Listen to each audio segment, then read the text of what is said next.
August, and it is officially time for the People's Court. Now, navigating a crisis of values is facing a moral recession deeper than any economic downturn right here in the country. Integrity is pushed, while also dishonesty is often rewarded and celebrated.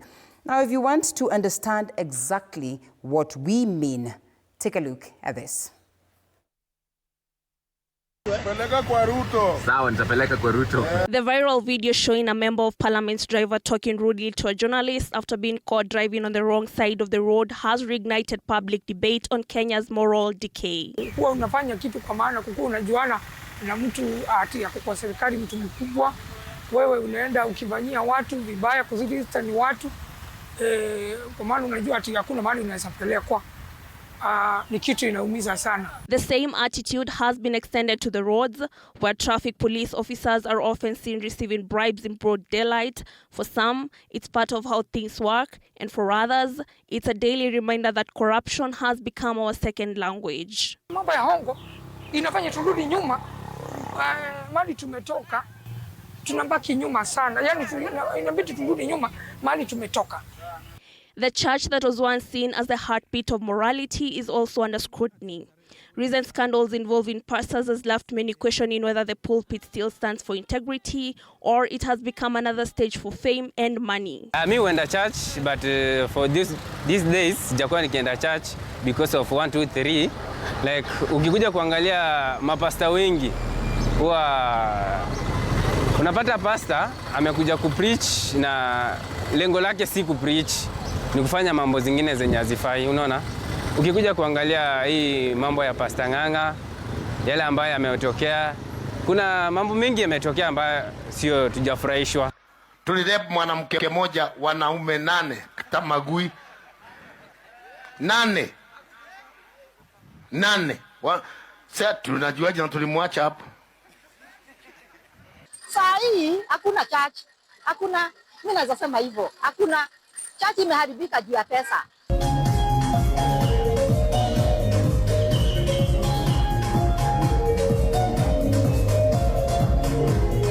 Amongst the youths, a new mindset is taking root.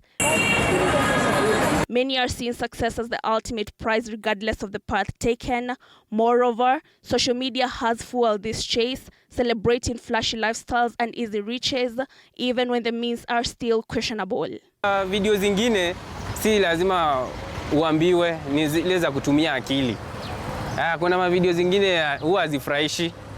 Unapata mtoto ako na simu, baba ako na simu, lakini vitu zenye baba anafanya mtoto atakuja kuziona, inakuja inaharibu maisha mtoto baadaye. Kuingia online obvious, hiyo ni pesa wanatumia nini? Hiyo ni pesa wanatumia kama kuna nini? Data, si ndio? Pesa kama hizo wangetumia kufanya nini? Vitu zingine, si ndio? Vitu kama biashara, kwanza tu biashara hivyo. Alafu hapa hao ndio tu wanalia huku nje unemployment. Na most of their money wanapoteza vitu kama hizo, si ndio? So hapo mimi ningewaambia hiyo ni ufala na watu wabadilike na nini. Kwanza sasa tuanze upya. Parents say raising children today has become tougher than ever, some admitting that young people are increasingly resistant to guidance, often brushing off correction or advice. Kizazi, najua kizazi watoto wanaolewa kwa sasa, watoto tuko na shida nyingi. Mbona nao kizazi kile ambao wewe ni mali huko, wengi nitaongea pengine nitakukwaza. Wengi hawataki kusikia juu wanasema sisi tumesoma na tunaelewa mengi. Nyinyi mmekuweko, nyinyi ni analog. So mnatueleza nini sisi tumesoma, sisi ndio tuwaelekeze. Those behind the wheels of power, to the pulpit, the streets and our homes, Kenya's moral compass seems to be losing direction. The real question now is whether we'll keep blaming failed systems and leaders or finally admit that the moral crisis begins with us. Wamboi Mongai for TV 47. Thank you for setting the pace for us, Wamboi. Now, on set is Catherine, who's seated right next to me, Karira, preteens, teens and youth mentor. Thank you so much for creating time. And right next to her is Reverend Dr. Alphonse Kanga, Regional Chair, NCCK. a household name. Rev, thank you so much for creating time. And next to Rev is none other than Hussein Khalid, CEO of Vocal Africa. Asante sana, Hussein. And we also have Dismas K. Mukua, political risk analyst. On this other side, we have Barry and Sarah. Right on that, I would say on my father's right, yeah. Berian is the president of Suba North University. Thank you for creating time. Next to him is Victor Mutua, who's a youth leader. Thank you, Victor, for creating time. Then there's Joy Chokera, who's a lecturer. And then we also have Peter Musili, who's joined us this evening. He's an MCA aspirant of Chusu Ward. It's Chusu, right? Not Kyusu. Yes, it's Chusu Ward. Yes, and we also have Cosmos Joroge, pale nyuma. Cosmos Salim, wave watu wa kuone. Is a legal and governance specialist. Thank you, Cosmos. We have Daniel Nzambuli, a leadership specialist. Thank you so much for creating time. Then we have Asunta Wanjiko. She'll tell us what she does. Asunta, asante for creating time. And right behind is Gian Wahome, Embakasi East. Unataka kwenda huko? Aspirant. Huko ni raisi, eh? Right now, Embakasi East ni ile ya nani? Ya Babu Owino. Mnajua anaenda governor. Ameenda governor sasa nyinyi. All right, well, all the best. And then last but not least, we have, you're there, right there. Nimepoteza Brian, eh? Brian, thank you so much for also creating time. You'll tell us what you do as you get the conch on your end. And the conversation, like we said, is about morals. I don't know whether in this time and age, really, we're supposed to be talking about morals, ladies and gentlemen. But, well, whether we like it or not, the operations in the country clearly indicate that ours have collapsed. Dismas have our morals collapsed. Looking at the classic example that we get from your Member of Parliament and the health CS today. Mm-hmm. You know, the question you've asked was meant for Dr. Kanga. You know, as a PhD, he's the one who is supposed to answer that question. But first of all, maybe we need, first of all, to define what is morals. Yeah. And in every society, there are things which are known to be right and others which are known to be wrong. We could be blaming a society that does not understand actually what morals are. Well, you know, in some places... There are no dictates, yes. Yeah, you know, like, for instance, in some places, they eat rats. Okay. So it's morally right to eat rats. But in Kenya, it may not be the case. So that is why you need to look at the moral climate. Yeah. But even before you go into the details, in Kenya, you get what is right or wrong from either the Bible or the Quran. Yeah, right. And in every single meeting in Kenya, we start by a word of prayer. And we say God is good, and all the time God is good. You've got a Muslim prayer and a Christian or Hindi, everything. And at every state function, we also start with a prayer. In fact, our national anthem is a prayer. Yeah. So inherent in all these prayers and the national anthem, it means that we actually know what is right and what is wrong. But majority of people in Kenya, knowing what is right and knowing what is wrong, they go ahead to do what is wrong because being wrong in Kenya tends to pay a lot. Probability of being elected or winning an elective position, if you do the right things, is almost zero. But if you do the wrong things, probability is very high. And you've posed a question whether Kenyans reward corruption. Kenyans really reward corruptions. You would recall a few days to the last general election, Dr. Fred Matiang'i, then serving as the Interior Cabinet Secretary, warned Kenyans that a number of the people who presented themselves for elections they're engaged in wash, money laundering, they're thieves, they're thugs, and they're rapists. But Kenyans went ahead and elected them, knowing very well that these guys do not place a premium on what is morally right. Okay. And then you remember when Kenya Kwanza took office, they were engaged in policy correction and realignment. Okay. And the Prime Cabinet Secretary Musalia Mudavadi, when he came up and he told Kenyans, it may take 3 years or even longer to clean this mess. Then Kenyans started rolling the eyes, saying, why is Honorable Musalia Mudavadi telling us it's going to take a while? Well, Kenyans were expecting instant coffee. But where does the buck stop? The buck stops with Dr. Kanga and company. Hold it right there. No, but before you go there, we're going to come to that. And there'll be need to hit Dr. Kanga, we will hit him, right? Okay, then allow me to make my last point. Okay. Before I hit on But even Dr. as Kanga. You make your last point, you're not telling me what you make of the altercation argument that existed between I'm coming there. I'm building, make it tight. I'm building Khalid is burning. Yeah.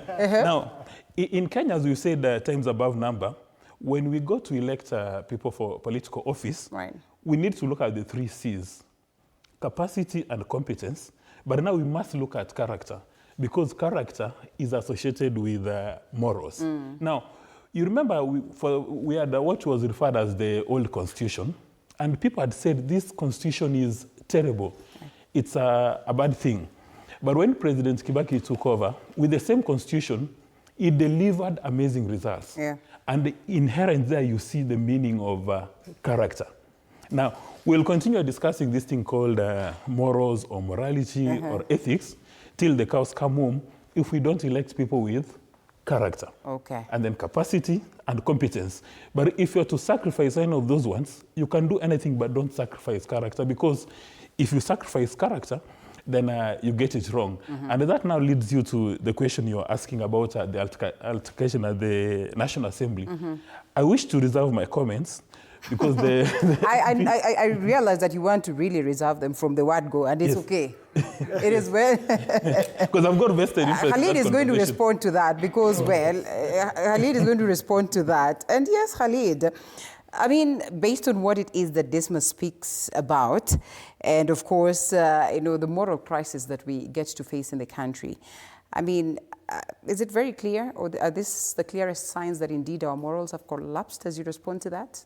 Oh yeah, definitely. If we go with the altercation today in Parliament, this is a cabinet secretary and a member of Parliament in what we call the August House. Yes. In other words, the honorable, place to be. This is supposed to be the creme de la creme of our minds, of our leaders in this country.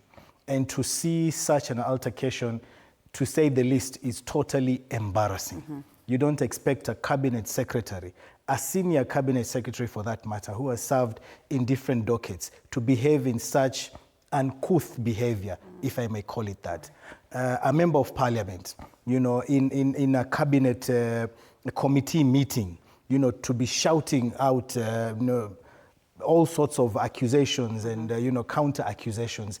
Really, if we truly want to lead our country in the right direction, we cannot allow such kinds of behavior in such a place, such as Parliament. Is that not living democracy, as many would want to argue? And you get on social media and people are like, Member of Parliament, yeah. I mean, perhaps just to show discontent. Or, democracy is great, but even as we practice democracy, we should practice that democracy in a manner that behoves your position in society. Yeah, you have every right to freedom of expression, for you to share your views, your opinions, but in a respectable manner, not shouting and, screaming at the top of your voices. By any means, if we are to judge Kenya by what we've seen today, then Kenya is an immoral society. Okay. That is what I would say. At what point did we become immoral? Dr. Kanga, I hear the buck stops with you. We will come to the religious point of it. But at what point did, our morals erode and collapse in this manner? Post-independence, is it a generational shift? Has it been this way for the longest of time? Is it a leadership failure? Maybe we'll begin from that question. At what point? What is morality? Morality is a foundational issue. And the foundational issue is basically a leadership issue. Those who go to church with me, like those guys, those who come to church, we say when God created man, he said, have dominion. Right. Dominion is basically leadership. So he said, for you to have right morality and do what I want you to do, you must manage. So morality is an issue of management. It's an issue of leadership. Yeah. Have dominion so that you can put everything in place. Put all the foundation in place. Number one, there is what we call the social foundation. When the social foundation has a problem, there's a problem with morality. There is family foundation. There is academic foundation. In social foundation, there is economic foundation. I know Kenyans will want to hear about economic foundation because we are being told right now that we have a loan. If we have a loan and the loan is big, the best question you'll help me to ask is, Yeah. if you have a loan, nipatie receipt. Okay. Give me a receipt. And that receipt must be stamped. And the stamp must have what? A seal. And then we'll ask, okay, you took this loan, you took this, be genuine. And then if I know you took the loan, I took the loan, it's ours, I decide to pay or not. Okay. Now, in that foundation, economic foundation, it is related again to family foundation. How are you brought up? Okay. Were you brought up to say the truth or say lies? Now, go back to the parliamentary issue. When you look at this gentleman, was there an issue really? Did this cause them to shout? Yeah. There is an issue. You have a problem with anger management. Okay. Anger management can be managed. If you are a leader, you must have been taught how to manage your anger. You don't need to shout. At least. Do you need to go to bring that kind of embarrassment in the public? No. Why? There is an issue of bringing up. How are you trained? Come back to the family foundation. Family foundation, how is it? What is family? How is the moral foundation of the family? Definition of family itself. If you ask those members, my members there, they have different definition of families. Really, God has one family from the scripture. Right. A man and wife. They'll tell me things that are not making sense. That's a foundation that you need to think about it. Some of them, they are saying they don't need to get married. Now, if they don't want to get married, if I didn't get married, would they be there? Right to reply. Catherine, we're coming back to you. Right to reply. Is there anyone who wants to respond to Rev? And do you all, in a way, suppose that, the family is playing the critical role of shaping, the generations that are coming effectively or are coming up effectively? Whoever has a mic, yes, you can go first, or you can share the mic to the person who... Okay, yes. Can I go? Gian? Yes, thank you. You can stand up so we can see you, Vizuri, yeah. Okay, thank you, Linda, for having us here. It's true that the fabric nation, and this is a very important topic, and it's very timely as a country. First of all, looking at your news, you wonder if the society is still there. Yeah? It's also so sad. But borrowing from where Dismas has tried to highlight, it started when we promulgated the Constitution set parameters, and then we had people disregarding a very special chapter, and that is chapter 6 of the Constitution. Integrity. Because morality and all those ethics is a reflection of who we are as a people. And somebody once said that our leaders are a reflection of who we are as a purpose, as a people. Yeah. So we need to have a conversation as a country, and a honest one. Few days before we had the prayer breakfast meeting in this country, a preacher talked to the political class, and he really pricked the values and the moral fabric of this country. But we saw that after 2 days, that is when we started having issues of even Albert Ojwang. It tells you the rot has been there since. We have a leadership crisis that rewards, we have a leadership that rewards, I don't know how to call it, mediocrity, but at the end of the day, they get away with it very easily. Okay. And this has made the youth now to realize the only way is to do shortcuts. There is no accountability. I know somebody has talked of Nyota. We have to ask ourselves as a question, why Nyota now? He has said the receipts. I seek to go to Parliament to go and rectify some of these things, because if we had a Parliament that was, because Parliament is the one that is supposed to hold the parameter, but there's no accountability there. Well, there's no accountability. Interesting. There. We're coming back to you, and all the best. I want Joy, at the same time, Catherine, to respond to this, because these ones are the ones that actually are handling this critical generation, you know, the youth, the teens, and all that. And there's a general feel like, you know, the family has failed them, you know, the society, the leadership has failed them, so they're just trying to figure out life. What are the experiences when they speak to you? And do you suppose that we have a generation? Do we have a future at all, Joy? Okay, thank you very much, Linda. My name is Joy, a lecturer at Kenya Methodist University, and have been dealing with these youngsters. And for me, I'll speak on the academic view and the family view. Now looking at us, like the lecturer now, this youngster, they view us as the parent. We are the parent and guardian of even their dreams. Now when the government denies us our salaries, Finito. our salaries, our allowances, we are out there demonstrating, right? All right. Now, like 2 weeks ago, we have been on those streets of Nairobi. Now, coming back to class now, trying to talk to these young ones, ananionaji, like now, huyu mwalimu amekuwa all the way on the street, speaking about sijui allowances, the government has failed us. Now, hata wakituangalia, it's like, huyu ananiambia nini? I can also stand uko and demonstrate maybe about 1, 2, 3. In that way, now me as a parent to them, as a guardian of maybe dreams, there is somewhere, maybe the government is failing me and is forcing me to fail as a parent, because I'm not supposed to be in those streets. I'm supposed in the classroom nurturing these youngsters. Okay, interesting. Demos are the language that can be heard by government. Interesting. All right, your view in terms of leading the young tax, because evidently they look up to us. And when they say that we have strayed because we feel like you as the older ones have strayed, you know, you are left at that moral fix as to how you actually get to guide them.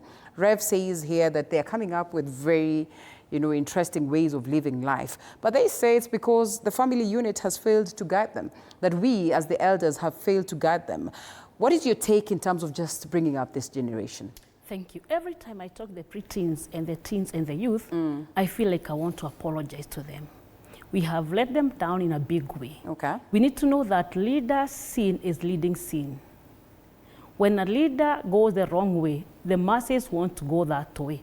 And we're talking about a generation that is very well informed, that is very highly exposed. And like when we talk about them on TikTok, it's not only TikTok in Kenya, it's global. So they are able to see wherever they are. And when they see whatever is happening out there, they are asking, why can the truth be done? So the older generation where I sit, and the church where Dr. sits, we have to make sure that we apologize to them, then we go back the drawing point. Where did we go wrong? Why have we messed? And when is this ever going to come to an end? And as we sit here, I want to give us hope.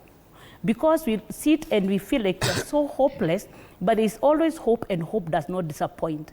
The preteens are looking up to the teenagers, and the teenagers are telling them, we don't want to live beyond 23, there's no hope. The youth at 23, actually when I was coming in this evening, a person had told me that their brother, who is 24 years old, has committed suicide. Why? Because they are feeling hopeless. Because this generation is looking at us and they are saying, you have not delivered. What are you still doing on those seats? Give us, we do it better. We have had one of them say so. Therefore, it is important for us to acknowledge that we have failed, and having failed does not mean that we cannot shape up. We must shape up, because if we don't shape up, we can easily shape out. And it's a future. And the young generation, the preteens, the teens, and the youth are our future, the only future we have. Therefore, we must make sure that we call ourselves into a meeting. We be very real. The young generation here is not just looking for mentors. They're looking for mentors that can be honest, that can start even when times are hard. In Kenya today, unfortunately, as one of us has said, we seem to embrace corruption. When the police starts on the road and says that, they don't even check your car. They're checking what are you holding. Right. And then it's like we are so quick to release it, even not taking a conversation with them. Then again, when we see the leaders fight in parliament, we have now to know that when the room is so dark, you don't have to sit in darkness. You can bring in your light and bring in some light into the game. So responsibility of shaping our morals starts with myself. Okay. Even if I'm not going to be on the headline today, I might make history. And for sure, not everything is rotten in Kenya. Okay. Yes, the bigger cake seems like it's rotten. It's like we are hopeless, but there are still those people that are making history. And I want to talk like doctor and say that the Bible says that those people that live in honesty, they are going to be secure. Therefore, even as we talk to the young generation, yes, we have made mistakes. Do not cut and copy the mistakes that we have done. Start arising and shining at your level. Then that way you can tell us, yes, we are not going to compromise. Okay, so they're figuring out life in a way. Rev, before you tell us whether there's need to apologize or not, Khalid, can the policies and the laws that we have really help us fix the moral decline that because clearly the room is dark, as Mom says, but we need not to sit in there and, just wallow in that darkness. So, I mean, do we really have laws that we can say that we can bank on these ones to get to see that societal transformation? I think for Kenya, we are not short of good laws. Okay. Actually, we have some of the best laws. Look at the Constitution. We proud ourselves for having one of the best constitutions in the continent, that guarantees, freedom of right. And I just want to respond to my lecturer from MKU. When you go out to the streets, it's not a bad thing. It's not immoral. You should be proud and tell your students that we stood up for our rights. Okay. It's a constitutional right, it's a guarantee, and you should tell them that whenever you feel your rights are being violated, you have the right to go out and defend that right. As long as you do it peaceably and unarmed. Don't throw stones, don't vandalize, if you're doing it in the proper way, you have every right. And I think the lecturers have shown us, how it's supposed to be done. But should it be that, Khalid? Because then we envision a society where you don't have to get people, downing their tools and hitting the streets. Because, I mean, at the end of the day, the students are losing out. Yeah. I mean, is this the only language that the government understands? We have to understand that you can never have a perfect society. Okay. Even in the best democracies in the world, you still have these misunderstandings. You still have industrial action. You have, that's why you have labor movements all over the world. You have, ILO, and these are institutions that are there. What is important is that when we disagree, we do it in the proper manner. I mean, even a husband and a wife at home, after living together for so many years, you will disagree. Right. The point is, when that disagreement comes up, how do you handle it? Yeah, and let's encourage our children to understand that we can have a difference of opinion. It's very okay. We're in a democracy. But how do we then channel our disagreements? We must do it as the program here is, in a moral way. Morality, as has been discussed by the panelists here, it differs. There is no single morality. Okay. It differs from one person to another, one family to another, one community to another. And we see it like in a family setup. The father comes from a different background, the way he was brought up, the way his parents taught him, and the wife, the same thing. So when you come together, there will be a clash of morality, and what's important is that we agree that there is a way of channeling our, anger, as the doctor here said, that you don't shout, you don't fight, you don't use violence. There are ways of dealing with that. And I think as a country, and I want to speak to the Gen Zs of our nation, what they have done in the last 1 or 2 years is take us so many steps ahead, such that we can never go back. The environment now is so open. You can't hide. You try to, this is happening, or some minister there, you think you can just overlap and, go in, and the whole world is on you. And you have to go back and apologize. And this is what the older generations are not taking into account that the world has changed. We have shifted, you know, and we have to accept that there are new ways of doing things now. And the way we used to do things, you are corrupt, you and your friend, and that's where it ends, and then you can go out. That cannot work anymore. And now the question is, how do the older generation learn from the younger generation? This time round, the roles have shifted. We as the older generation must listen, must sit down. When we say, let's have a discussion, and then you go to a meeting, you talk, and then after you are done, you say, I have another meeting, I have to rush. That will never work now.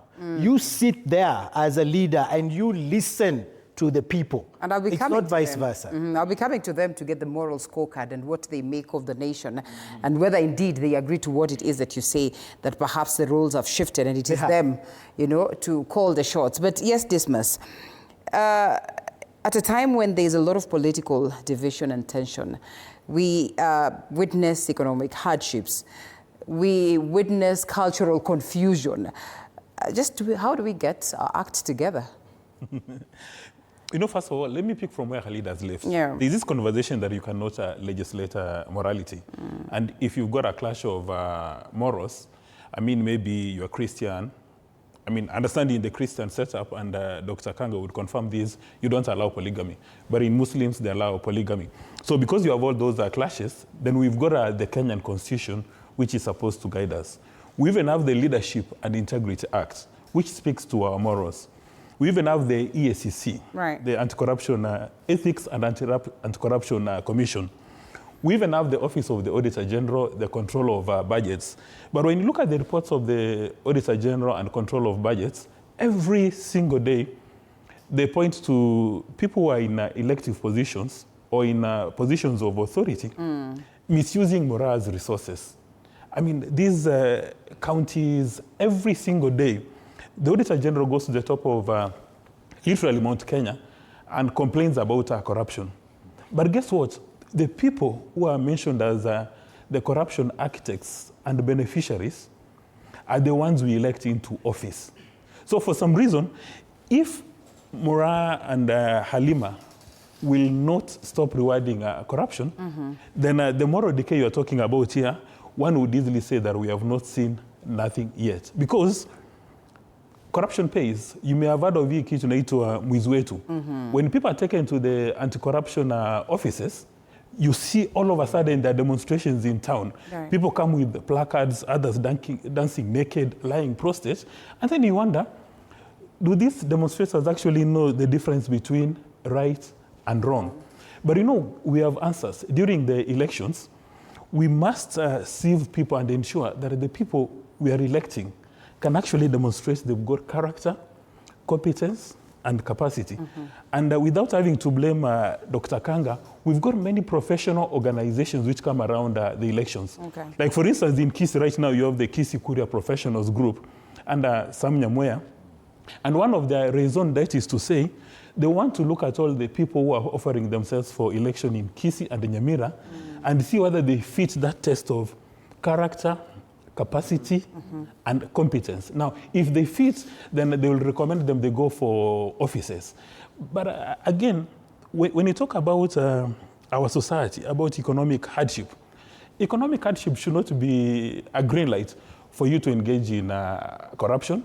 I mean, you go and harness the factors of production, you're going to make some resources.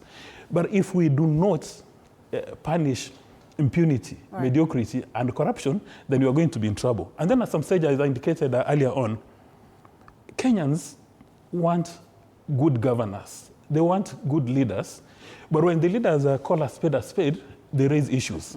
Like, for instance, the example we gave earlier on, when Honorable Musalia Mudavadi said we've inherited an economy in trouble, it's going to take about 3 years, people start saying, wait a minute, what are you telling us? When President Ruto says every single day, as late as this morning he said, that one of the things he's fighting is mediocrity. You know, there's a nexus between mediocrity and morality. Now, if you go to countries that have had very good outcomes, if you go to South Korea, you go to Japan, do you know in Korea, South Korea or Japan, if you do something which is morally wrong, majority of the people would rather commit suicide than face the nation. Right. That is why you have very high suicide rates in Japan. But what happens in Kenya when you steal public resources? When you go to church on Sunday, I don't want to use the Dr. Kanga, but the church leaders will give you a middle seat and they will say, our son or daughter has been blessed. Blessed how? When you have stolen resources for buying healthcare products for the hospital. Blessed how? When you have stolen resources to build a road. I mean, is that a blessing? You know, maybe now Dr. Kanga would give us the good definition of a blessing. You would get a young man like this gentleman who is 24, who wants to run for parliament. I'm just using him as an example. But when you get a young man who is 24, and he's said to be a billionaire, and he has not inherited a fortune from the parents, and he has not harnessed the factors of production so that we can see that he's made a profit. And what do pastors and priests do when he goes to church? Everything comes to a standstill. I don't know whether it happens in mosques, but everything comes to a standstill. He's given a seat right in the middle. The pastor or the priest will start sweating, and as soon as they're given the sadaka and a token of appreciation, they say, huyu kijana wa fulani amebarikiwa. Na nyinyi wengine kama mtoi sadaka, you're not going to be blessed. Now, in Kenya, you even have some of the clips you've played here.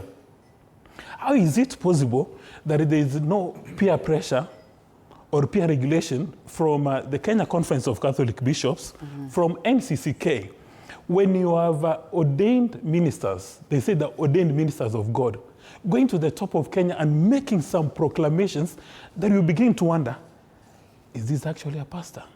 Is this actually a priest? Dismas, I want you to hold it there. We will come back to you, Doc, because perhaps there could also be a question from this end for you, because then I want to know whether the actors, believe in, the elements or the critical role that religion plays in shaping the nation anymore.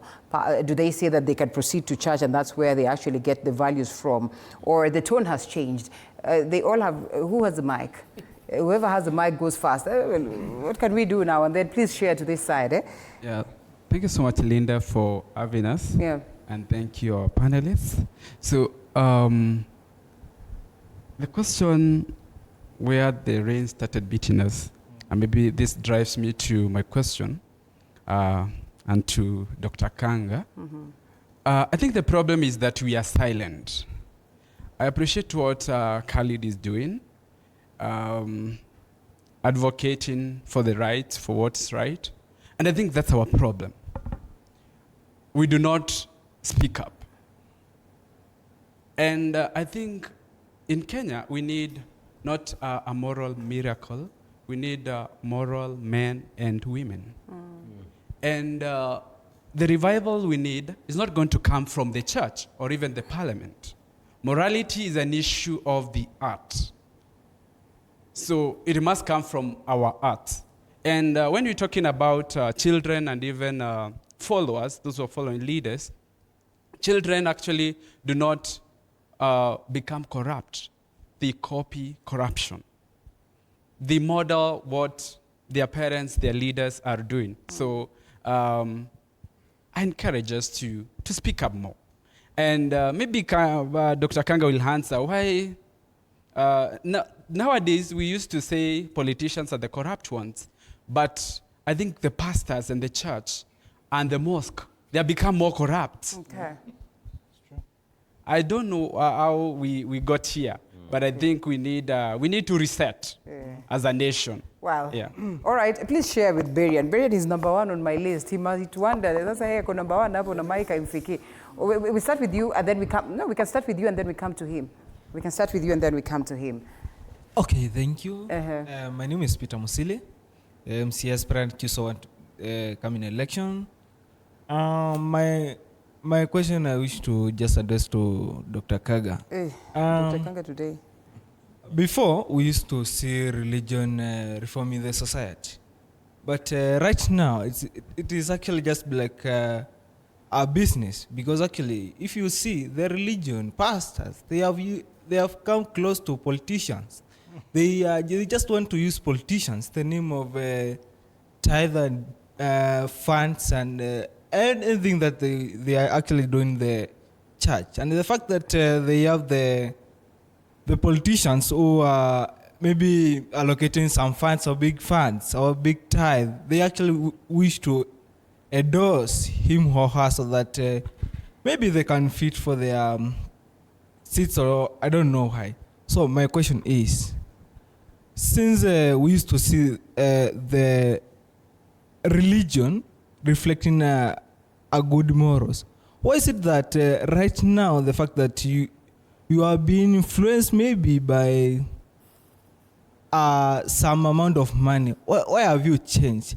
Are you aware that you are the one who actually have initiated corruption and bribery in this country? Yes. Oh, interesting. Berian, before we come to you, Berian, I'll come to you after, you know, all right. So Berian, briefly, and Khalid, the assumption would be that you are Muslim. So you will tell us whether it's the same thing.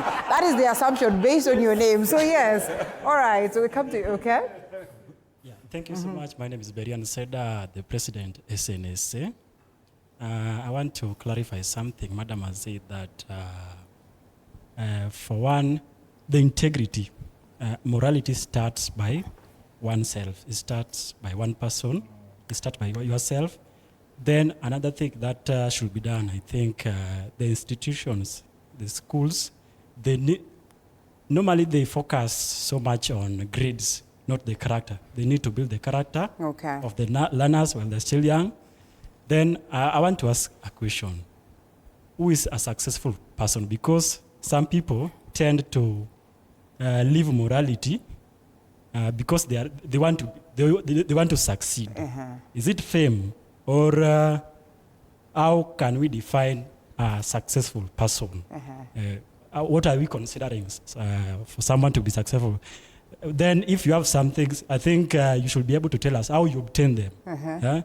Not telling us the number of items, the number of the vehicles or the cars that we're having.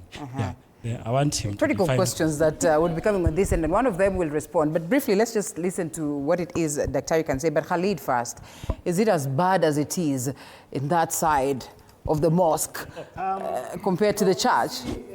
The thing about mosques is that the procedure, like on Fridays, it's very clear. There is absolutely no possibility of a leader to stand in a mosque and speak. On Fridays, it's only the imam of the mosque who is expected or is required to stand and address the congregation.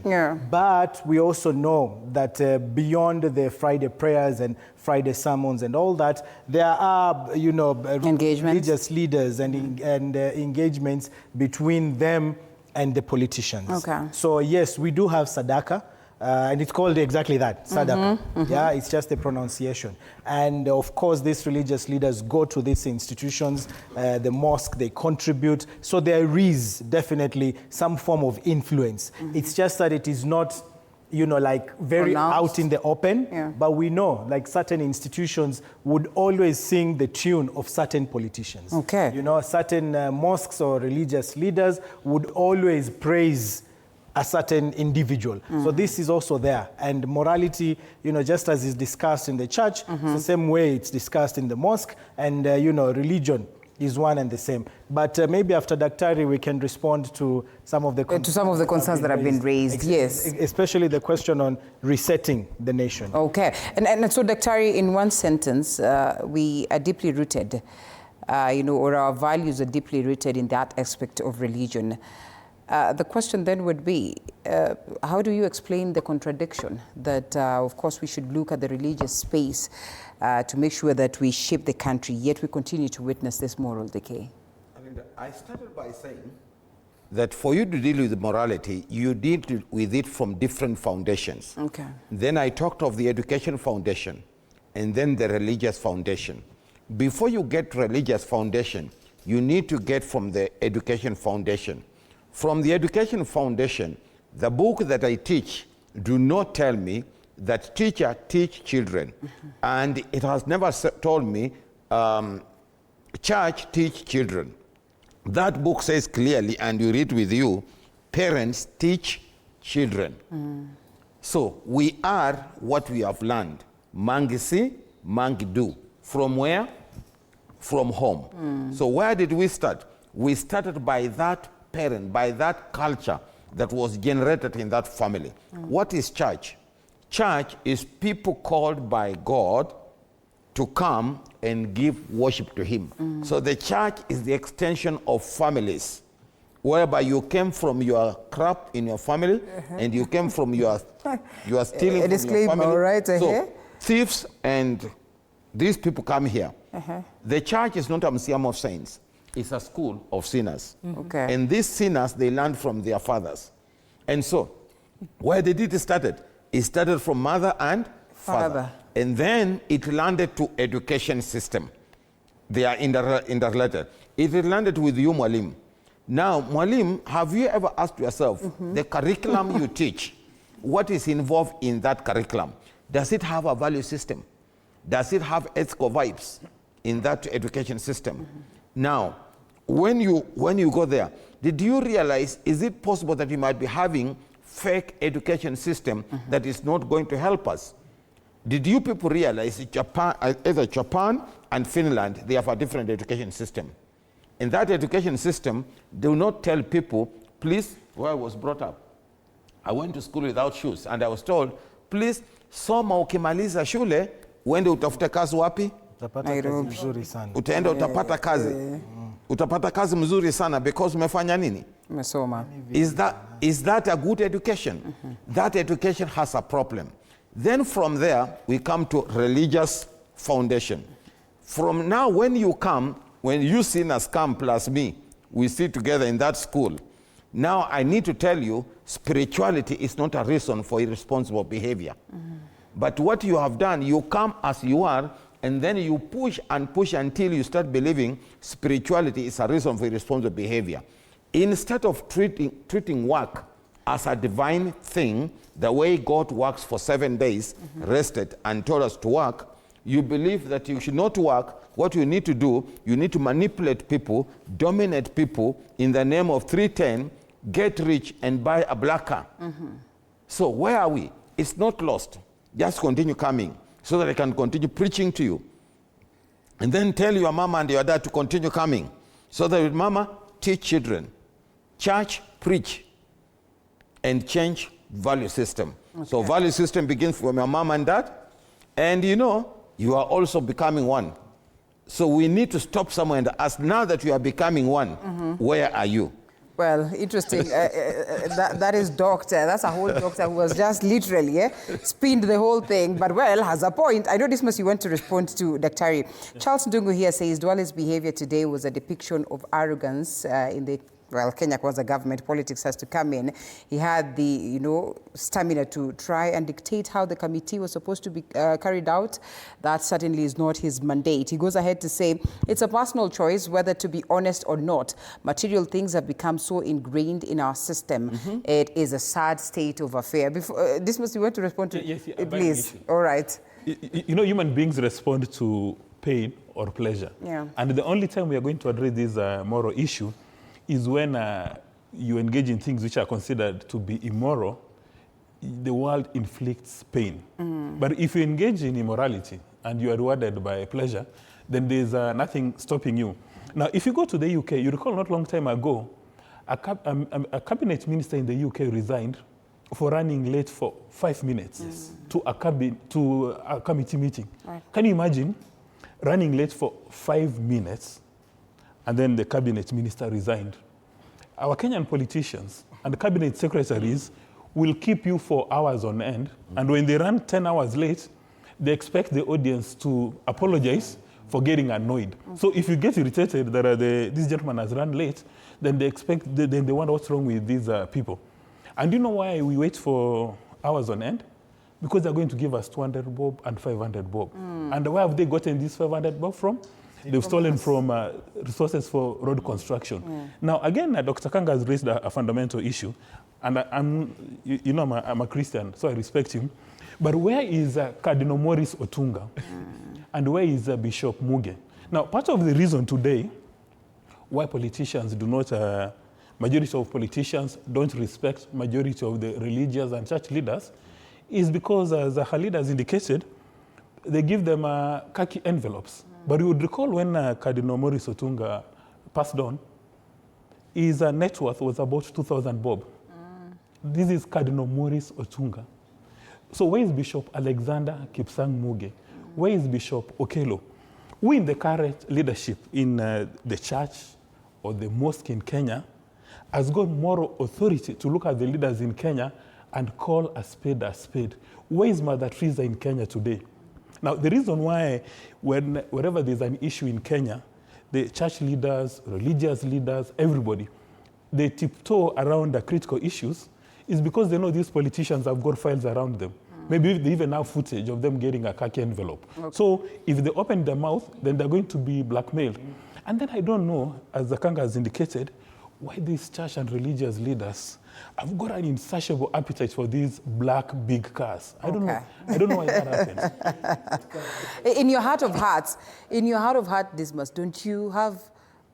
Would you not want to have that big black car? I'd actually like to have 3. Thanks. Thanks for that answer. Yes, you want to say something as you respond to them because they raise very critical questions. Yeah, Khalid, we come to you. Let's just listen to it. I want to answer the young man there. He told us to define to him what is success. Yeah. And I'm sure they are all very ambitious. And it is important for us to know that success and greed can sit on one seat. Success and greed. Okay. So you must make sure that you self-control yourself. You must be contented with what you have. And when you're greedy, there is no amount of wealth that will ever satisfy your heart. As long as you have enough for yourself and you have a shelter, then you can keep gaining wealth. But make sure that you do it in integrity. Integrity in Kenya may never make us rich, but integrity in Kenya will give us peace and not leave us in pieces. Okay. Therefore, as you look for success, make sure that you don't compromise your peace. Because if you compromise the peace, young man, you'll be in pieces. Hussein. Yeah, I just wanted to touch on the issue of resetting the country. And I think, I don't know if my fellow panelists will agree, but it comes to issues of religion, family, social issues, probably even economic issues. I think the older generation can take lead in that. But I believe that when it comes to issues of accountability, issues of governance, issues of ethnicity, the issues that bedevil the nation, I think the answers are with the younger generation. 2024, 2025 has taught us, these Gen Zs, these are the products of a free primary education. They're educated. Right. When we used to protest, you just see the usual suspects, the older generation, the millennials and others, they're the usual suspects. But when I was arrested during the Gen Z protests, I was shocked. 23, 24, 25, majority, we were in the cells together. Right. And they were saying, my tribe is Kenyan. Yeah. I'm not Kikuyu, I'm not Luo, I'm not Kamba, I'm a Kenyan. Partyless, leaderless, tribeless. Right. And we have a lot to learn from them. As the older generation, we were the generation of, now what can I do? Right. The police have come. This generation, whether you are the architect, it's not for activists only. These problems in Kenya affect us all. So you're the religious leader amongst them, the lecturer amongst them, the engineer, the lawyer, the doctor, they were all in the streets. Okay. And they were saying we have to change this country. Khalid, so I'll come back to the national issues that are affecting us right now, all other generations should follow the lead of the Gen Zs. And I'm curious to understand, this must, make it a second. Now, these Gen Z are a product of a leader who had character, called President Emilio Mwai Kibaki, who said you must have free education. And you remember that's some stage when Professor Saitoti said, am I going to do this? Then President Kibaki told him, I've given you a job, deliver. Okay. So one can actually join the dots and say that the Gen Z, the kind of revolution we're having in Kenya, is a product of character of President Mwai Kibaki. And I'll come to back to the two of you to understand the price of speaking out. Someone says we probably are perishing because we're not speaking out. But after speaking out, then what? But then, Assunta, let's hear what you have to say. And then after Assunta, we come to you, Victor. Hi, everyone. Hi. Assunta Wanjiko Motero. I'm in climate change mitigation and adaptation space, sustainable energy. And I work so closely with the youth and women So sometimes I'll find myself mentoring the youth. Here, we are not talking about lost values. To me, I feel we are talking more of lost hearts. Okay. Hearts. Because when we continue talking about lost morals, and as a result of that, we are having the lost hearts, and we fail to concentrate on these hearts, then we lose everything. And with our lost hearts, we have become so much individualistic. I, me, mine, myself, to an extent that I don't care about any other person. As long as I have it, as long as I'm successful, I'll call all of you to come. We celebrate the success without integrity. You will come and celebrate my beauty even without the character. Right. You'll come and see me a famous woman, and I don't have a purpose. And this has made us now be wherever we are today. And I feel this didn't happen yesterday. Okay. It is something that has been happening. Because I am a mother, I'm a career woman, I'm never at home to talk with my kids. I don't have that conversation with them. And so I leave them with screens. It's either the smartphone, the smart TV, the laptops, and everything. And that's where they get everything. We are having a new government system that is called social media. That's where they are getting all the values they want. That's what telling them what to do. I remember when I was growing up, ningekosea tu kidogo hivi. Nitachunwa na maadhe, my grandma, my neighbor, and then it escalates to school, all the teachers, and then it goes to Sunday in the church, during the church school. Right. Nitasomewa Biblia verses kama 10. And then I'm rebuked. But today, guza mtoto wa jirani. Hata utapelekwa, OCS atapigiwa hapo hapo akukujia. Hata wako mwenyewe. Yes, because we are no longer living the communal life. We are just me, Wanjiku, I, myself, and mine. And from this, you can no longer talk about that vices that you see with that the kijana wa neighbor hapo. Huwezi mwambia hii ni, it's wrong. You know, you cannot even correct them. And as a result of that, they will steal as you watch, and you cannot correct them. Okay. The thing that will correct that kijana ni buret, and then I get kwa kaburi ndio mamake atasema, kwa nini hamkuniambia?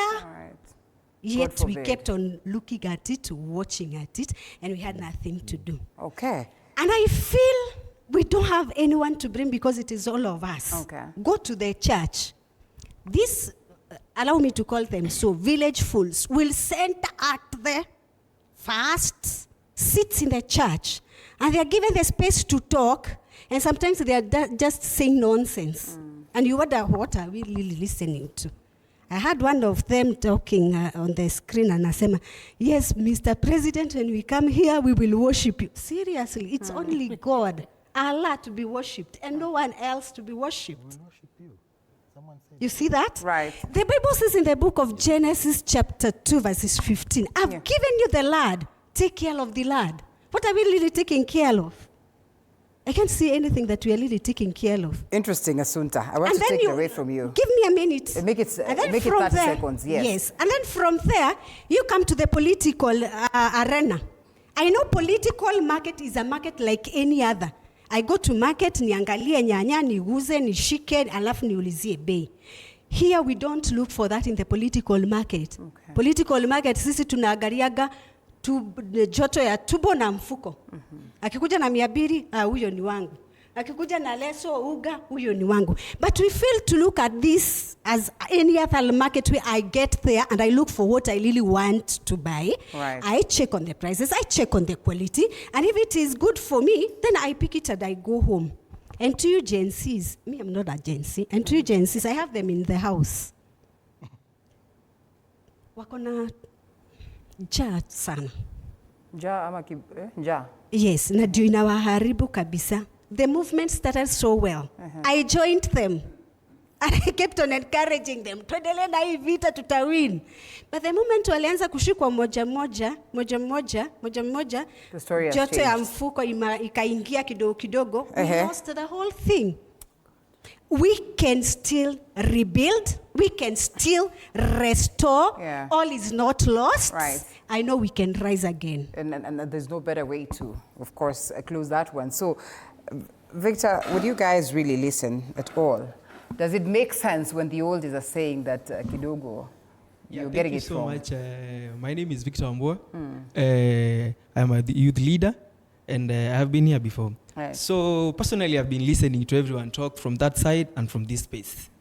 First, I want to address Mr. Didmas. You talked something about our generation, where you said someone at 24 cannot be there wealthy in the church. No, we have to understand that we as a generation, we are a generation of the third industrialization of the interneted world, whereby we have the online space, and at the age of 25, someone can have a good fortune through the online space. So it's not like your generations, whereby you have to wait until you are 30. No, actually tomorrow I can be here, and tomorrow I be driving a GLE. So it is not something that should make you surprised, but on a light note. So I have been listening to everyone articulate about the morality point of view, and what I want to say that the moral rottenness that we have in the generations is something that it is proceeding to various generations in the past, from the boomers, the Gen X, and it is being transferred now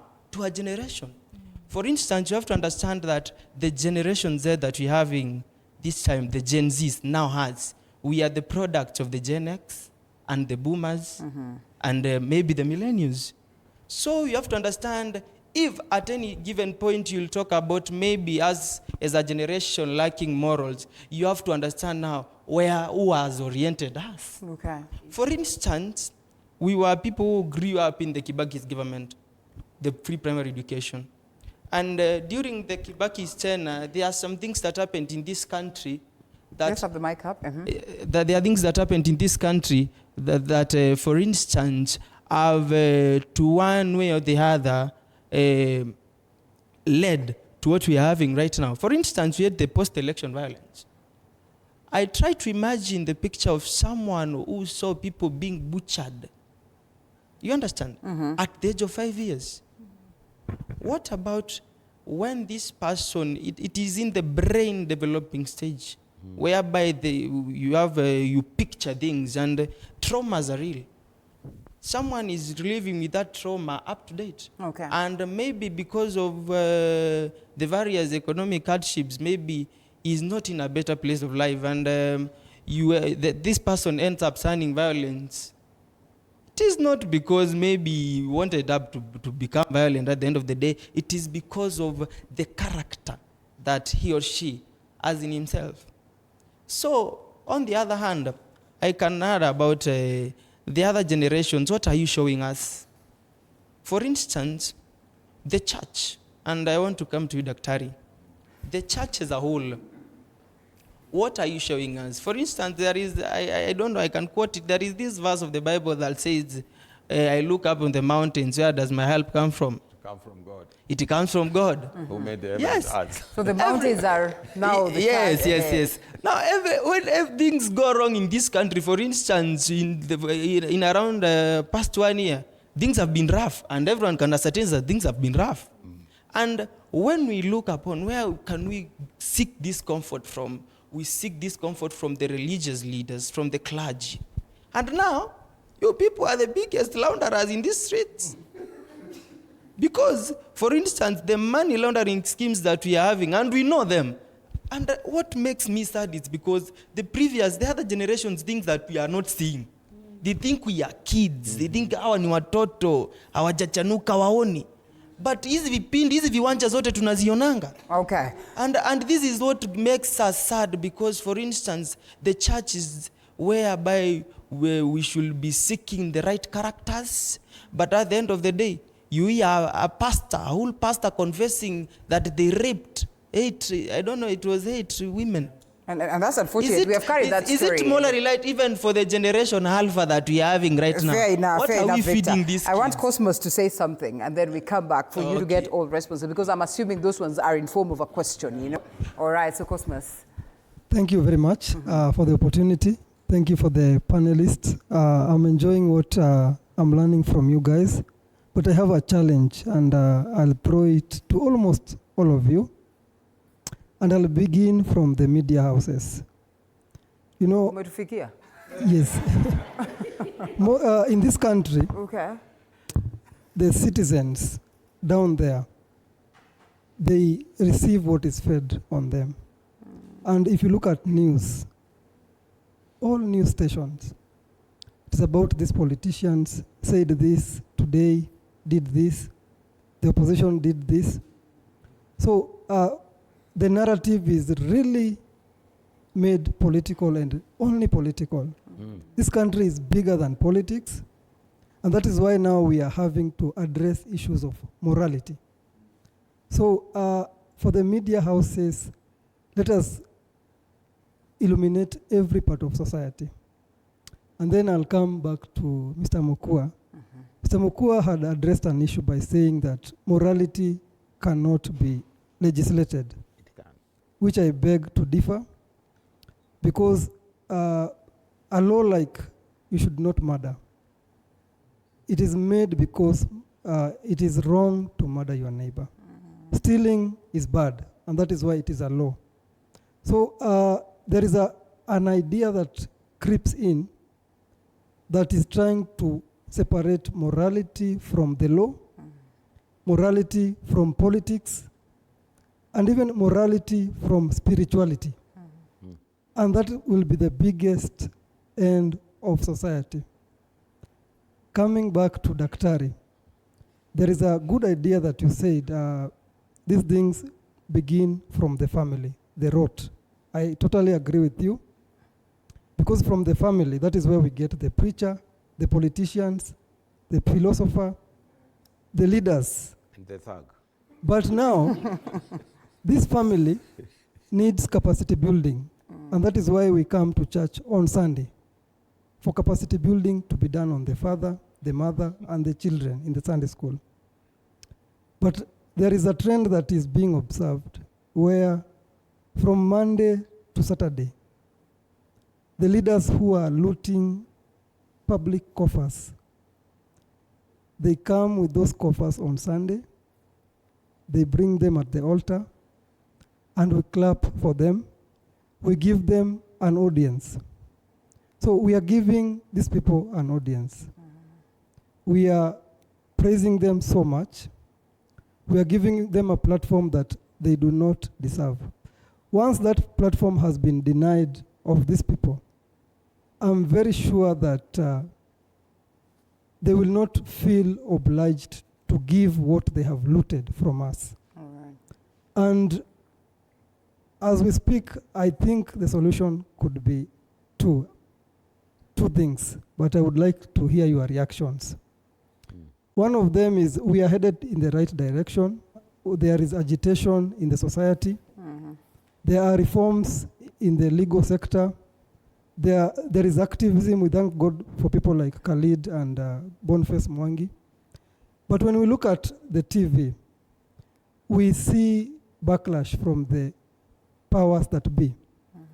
Today we have seen two parents saying that we need our son alive or dead. Actually, that has become the song, alive or dead, because of what we call habeas corpus. We saw that thing when Boniface Mwangi had also been arrested in Tanzania. That is our neighbor, our good friends that we were hosting football together. Right. The other comrade that is Uganda, they are now the culprit. Kenyan citizens. We are begging them to release them alive or dead. Has it reached there? So this is what I think I think we are doing the right thing. We are agitating, but I think it may take very long. All right. And as I finish, please, as I Maybe finish. 30 seconds, yeah. Yes, as I finish, reminded of this theologian, I'll come back to Daktari, by the name of Martin Luther, who pinned down the 95 Theses on the Wittenberg Palace. He was agitating for Protestant Reformation. So we need reformation in the church in this country. and we need a revolution in the politics of this country. I'm sad to say that it may bring blood, but even the state that we are in, blood is being poured because bad people are doing bad things on innocent people. Right. So I would like to hear your reaction on that last point. Thank you very much. Brian, I'll come to you. I know you're worried that the show will end before you say something, but let's hear what this lady and gentleman have to say. But then, also there's Charles who says, Dismas, you just depicted a reality that is Kenyan handing respect where it may not be deserved due to the status of the person by you're addressing. And then Mr. Prince, or my Prince, says, you do not have to steal to buy a black Denali. Make a conducive environment for legit business to grow. They still continue to say that the Constitution of Kenya has laid it bare how we are supposed to behave. Follow it and all will be right. And of course, and on this, why is it that the old generation scares us Gen Zs when we question them? Is that not moral decay? My Prince goes ahead to say, you started on a very bad note, but you have ended a very positive note. This one must have been yours. This one must have been yours. So yes, you want to respond? Yeah, let me respond. Proceed. When I spoke that you cannot legislate morality, it's a statement of facts by scholars and practitioners. And you can even look at examples. Kenya has got probably the strongest and most, in quotes, effective anti-corruption laws in Kenya. You can even compare them to the Nordic countries. Our laws are more powerful. They're spread all over.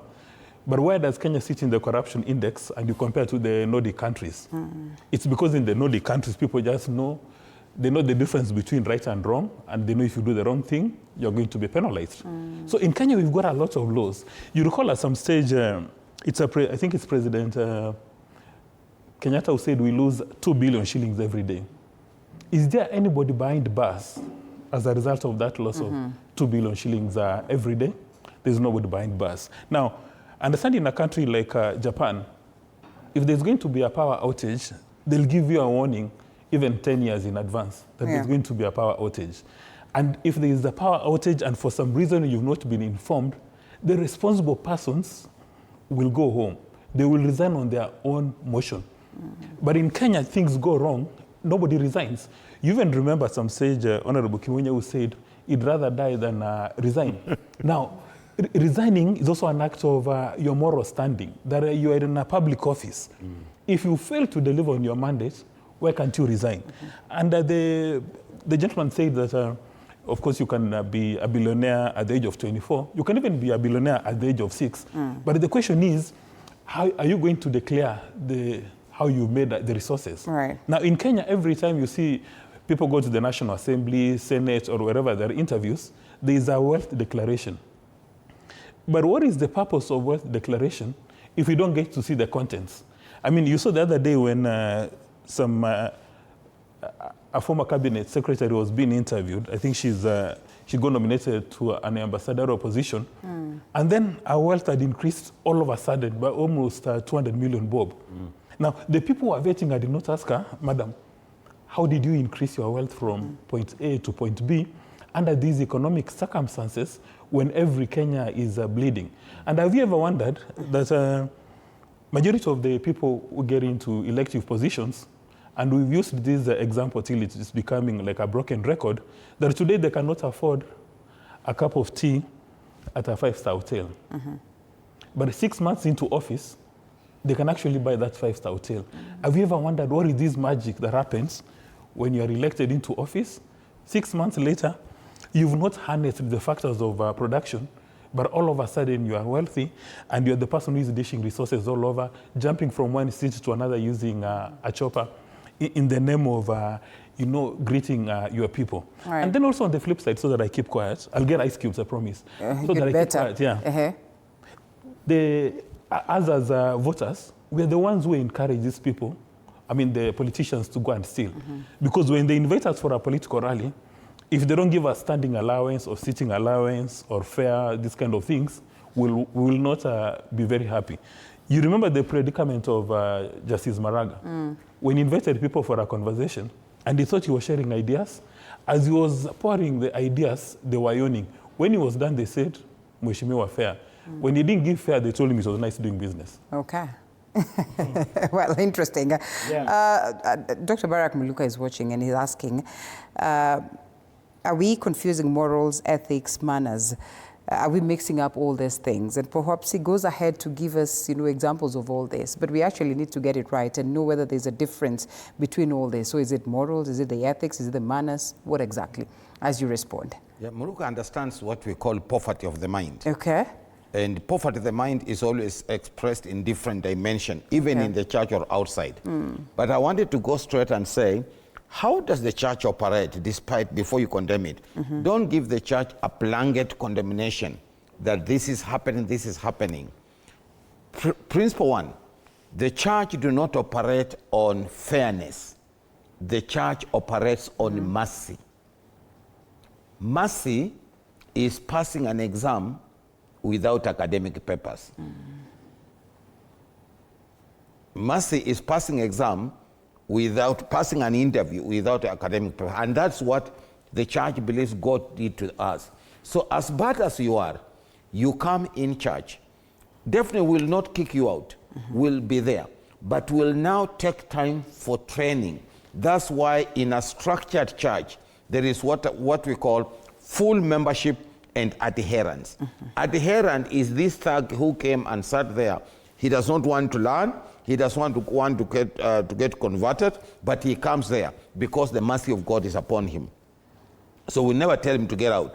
So when you see him there, don't think the church has compromised. No, the church uses mercy to make sure that everybody is part and parcel of that organization. But now, exposure to truth does not necessarily mean transformation by the truth. And that is why you come to church, we speak to you, but because of what I said, poverty of the mind. And poverty of the mind started from the family. And it started with the dad and mom. Now when you are here, I can preach and preach and preach, but because of poverty of the mind, I'm hoping that you'll change systematically. So we are on the way. You are coming. So let's have those politicians come here, we preach to them. What about taking of their money? Surely, I agree, and we need to apologize. As you said, me and you, we need to apologize to them that we have not done the right all through. For sure, there are many, many churches that do church as a side hustle. And as they do it as a side hustle, it doesn't mean that that's what the church is. You need to understand the difference between church organized and church individuals. In every kijiji kuna wazimu. There's always a madman. So don't look at the church and standardize the church with one wazimu. Okay. She talked of somebody who said the other day that I'll worship you, Mr. President. That's poverty of the mind. So don't take it as what the church believes. The church doesn't believe in that. We worship God who made heaven and earth. I think what they're referring to is not the individual. It's the group of pastors who go to State House, the group of imams and sheikhs who collectively, 10, 15, 20, 30 of them go to State House for the khakis and all that. And for me, the salvation for Kenya, I totally believe in this, is in the youth. I truly hope my brother who's vying for Embakasi East, you actually get that seat. We have reached a level, you can't teach old dogs new tricks. That's the truth. Okay.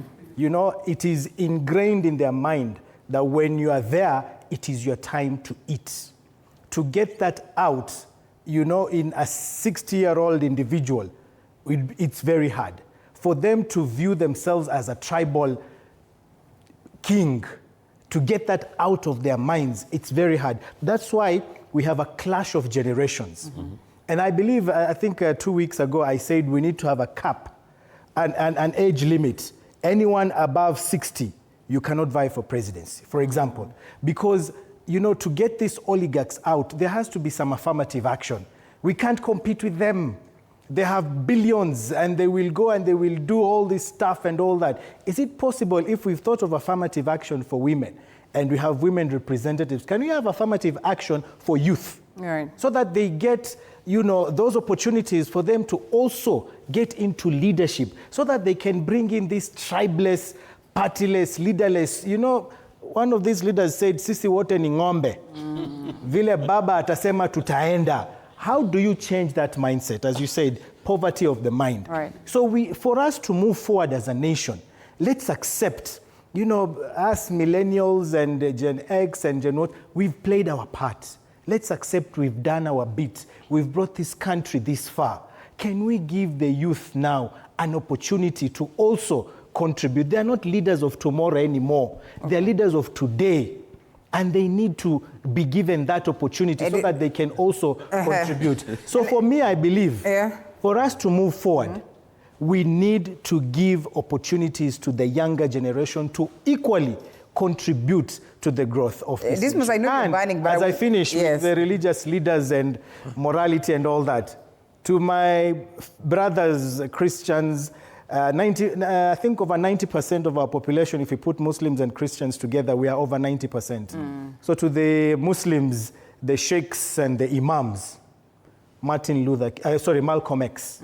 Read about Malcolm X and what he did through religion on issues of morality, on issues of accountability, governance and all that. And to my brothers, the pastors and the bishops, Martin Luther King Jr. All right. Read about him and how he helped reshape, the civil rights movement and moving the nation forward. Okay. If we are able to, get those as our, leaders and mentors and know more about them, I think we'll be headed in the right. When you speak about reading, I won't allow you, I'll come back to you later. When you speak about reading, it gets me to a point of asking, where is the place of education in all this? Because it's critical that we have the youth that are, going through the system of education.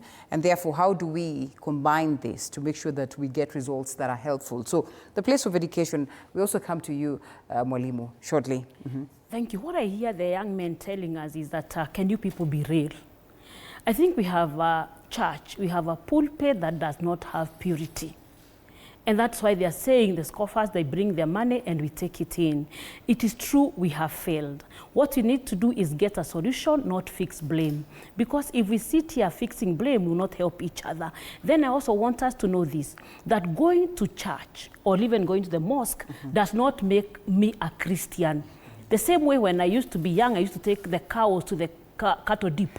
I never became a cow. So the Gen Zs, you have seen, I'm a Gen X, you have seen us make mistakes. And the good thing is that Kibaki did it very well. You're all educated.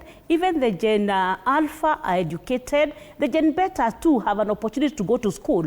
So can you also make sure that if you are a Christian, read your Bible every day. Get to know what it talks about morality. If you are in the mosque, can you do the Quran? Let us not sit back and say, yes, they messed. So after they messed, what are we going to do? We all need to accept that, yes, we messed, but as we mess our today, we have messed our future. But we have the young men there that can come and shape it up. What I want us to all agree that we are here, that responsibility to change the country, the responsibility to reset the button of the country will start with you. At your own personal level, you have a capacity to create impact, you have a capacity to influence. And for we that are here, we need to be the older ones, the church, I sit in the church also, we need to make sure that we are not just looking for influence. Can we have intimacy with God? Where religion without a relationship is not going to change our nation. All right. Brian, we come to you before we come back to this, lady and gentleman. Brian, yes. Yes. Thank you so much. My name is Brian Onyango. I double up as the Secretary Academics and the Secretary General of Kenya Methodist University, Nairobi.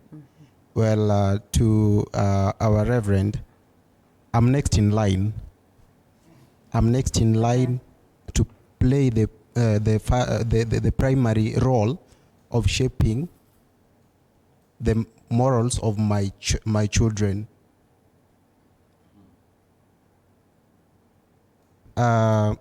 Few years ago and up to date, we're having few cases of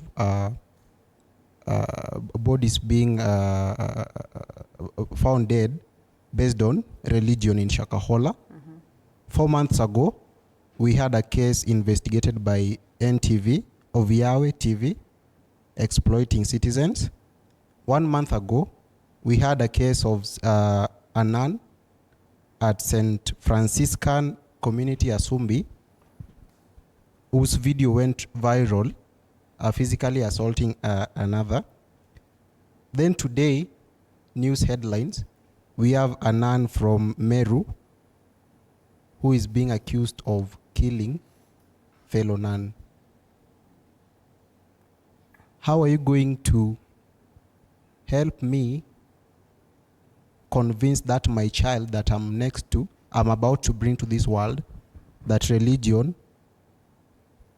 is one of the ways of shaping moral behaviors in our society? I'm so happy that of late we are not having prayer breakfasts. I think the government is full. We have them. I think now wameshiba sana maombi. I think now I think it's a transaction. The pastors were there before. The pastors were going to give them prayer breakfast, but now they go there to pick the allowances. I think it's a transaction that has been made there. What I believe in is that the worst mistake that we'll ever do is to kneel down and raise your hand above to the sky and wait for something to fall on them. We cannot be having prayers for the country, lifting our hands up and waiting for the invisible man, of course God, to put peace on our hands when we are the people who are supposed to bring this peace amongst ourselves. We cannot have the government that criminalizes the constitutional right of demonstrations, whereas legalizing the hiring of goons to interfere with the demonstrations. Okay. We cannot have that. That one I'm now linking the government and the church. We need answers. Where is religion heading? Where is our faith heading? Okay.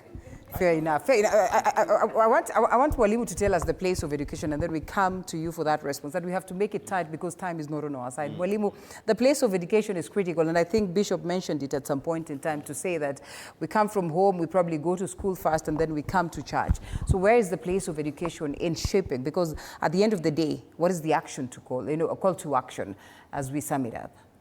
Okay, thank you, Linda.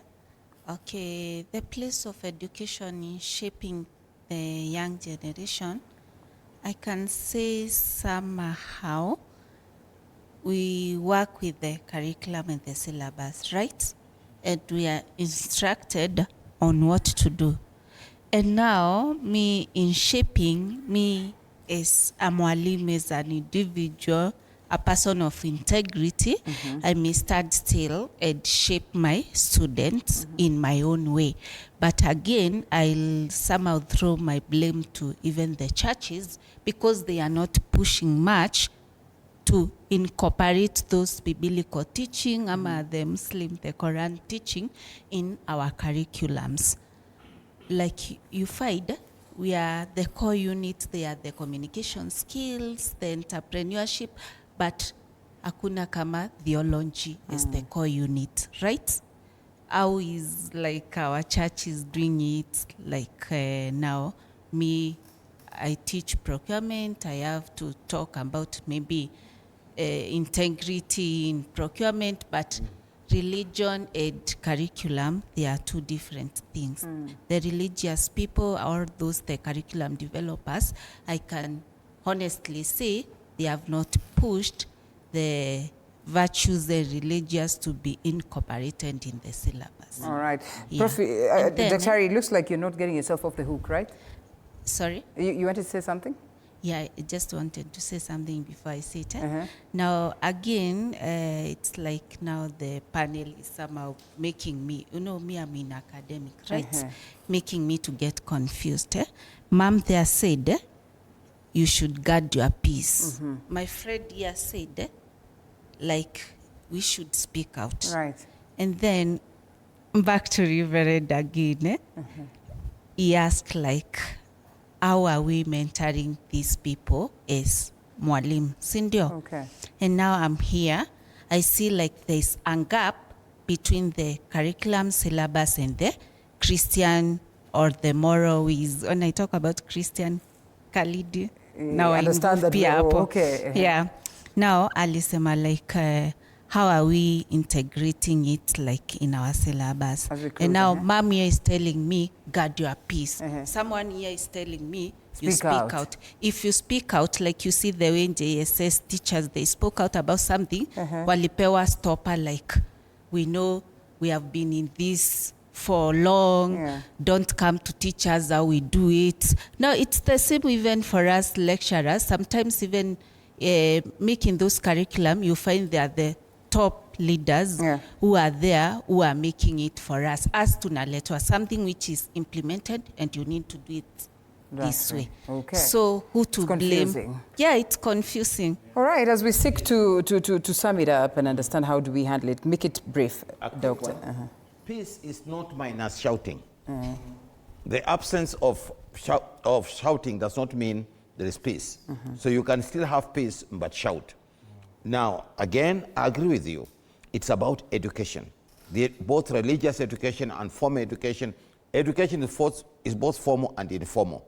We need to emphasize, we are what we learn. We are product of environment where we are. But now, for this one, I wanted to answer him. Something is happening. Make it tight, Dr. Something is happening in that all the things you have told, that you have said they are happening in church, they are happening in church.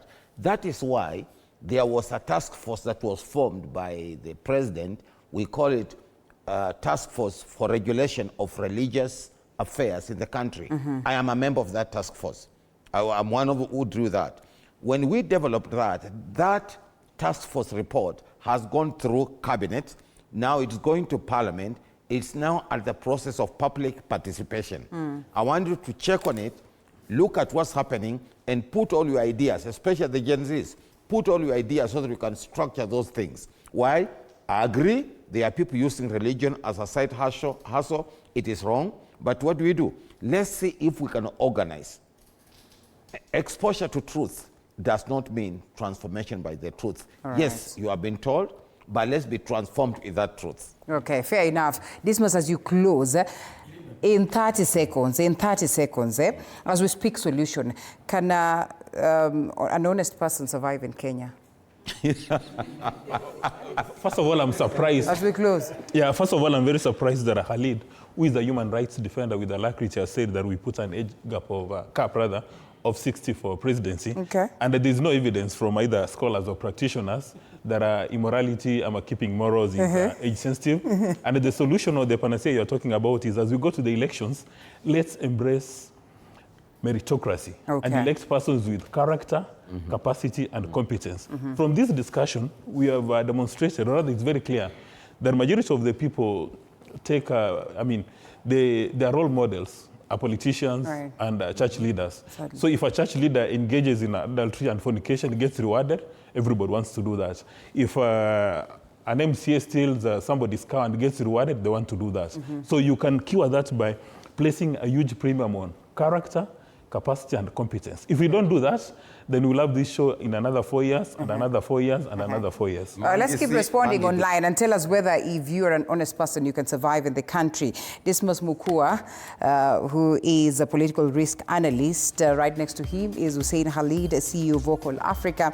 And then there's Reverend Dr. Alphonse Kanga, Regional Chair, NCCK. And we also have Madam Catherine Carrera, Pre-Teens, Teens and Youths Mentor. Last but not least, Berian Sarah Santisana, Victor Mutua, Joy Chokera, Peter Musili, Cosmos Njoroge, Daniel Zambuli, Asunta Wanjiku, Gian Wahome, and Brian. We have to close, Peter. Forgive me for that. We have to close because then time is not on our side. It's already 11:30. And you back at home for the massive response. Asante sana. We look forward to speak to you some other time. Do have yourself a lovely night. This is where we close the Daily Report and by extension, the People's Court.